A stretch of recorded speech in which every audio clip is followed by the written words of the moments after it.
44 точки в своя актив. 3 днес ще означават голяма крачка към целта. Начало на двубоя. Може ли някой от двата отбора? Млади състезатели, които обаче показват достатъчно качества и достатъчно увереност в своята игра. Още един такъв състезател сега с топката. Марто Бойчев комбинира с Евгений Сердюк. Финтове на Сердюк, той търси позиция за изстрел, позабави се вече, затворен, все пак се обръща и стреля. Ето го точното първото точно изпълнение, простете, в срещата. От състезателите на Ботев Пловдив, който говори след двубоя с ЦСКА, тук спечелен с 2-0, именно вратарят на канадчетата в основата на този успех на тима, след като спаси страшно много ситуации, създадени от играчите на Стамен Белчев. Да видим обаче това нападение за Ботев Пловдив. Ето го точно първият точен изстрел и за домакините. Да стигнат до четвъртата си Купа на България. За това обаче след малко, защото ЦСКА 1948 атакува отново. Първо изстрела на Евгений Сердюк бе отразен от Хидеят Ханкича. След това Бирсент Карагерен не успя да обстрелва вратата. Ето, видя включването на Уме Емануел. Стив Фуртадо обаче се намесва. Никакви шансове обаче в последните минути в предни позиции за Евгений Сердюк и за Марто Бойчев. Радослав Кирилов също не е имал възможността да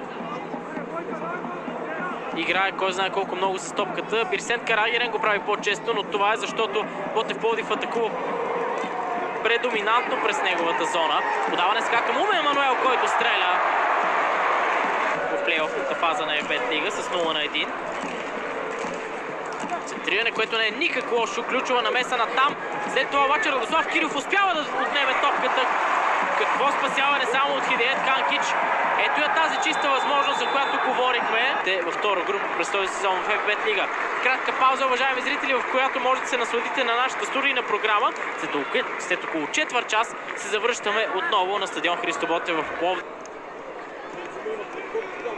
А в момента, в който Георги Гинчев дава начало на второто полувреме, е добре да си пожелаем то да бъде такова, което да ни предложи попадения.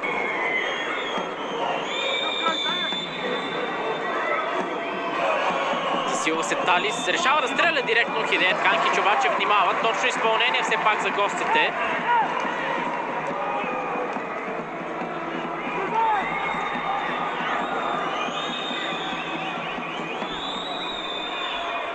Технично отиграване на Талис, който е фаулиран от Янис Каравелов. А това позволи на домакините да възстановят позиции в защита, както и на Ивайло Видев да се намеси. Неделко Пищевич пък ще бъде следващата промяна на Валентин Илиев.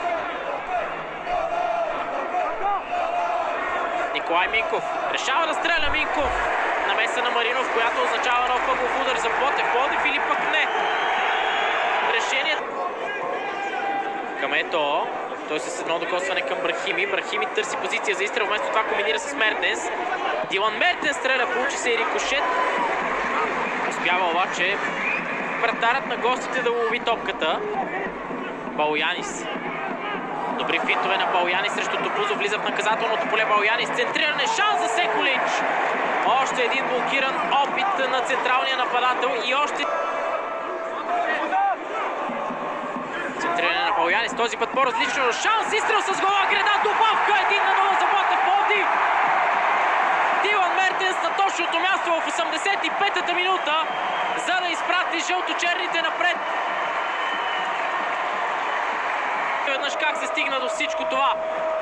Ето тук идва изстрела в десния страничен стълб и добрата ориентация на Дилан Мертенс, който успя да изпрати топката в опразнената мрежа. Неделко Пищевич, човека, който при опита си да изчисти топката, нарани Ивайло Видев. За подобна самопожертвователност от младите си състезатели, от юношите на клуба обаче мечтаят всички на стадион Христо Ботев, а именно тя бе в основата на това попадение. Оставен непокрит Дилан Мертенс изпрати топката във вратата за 1-0 за Ботев Пловдив. След преразглеждане с ВАР обаче попадението за Ботев Пловдив е отменено. Резултатът ще стори достатъчното, за да го направи отново. Центриране на Балоянис.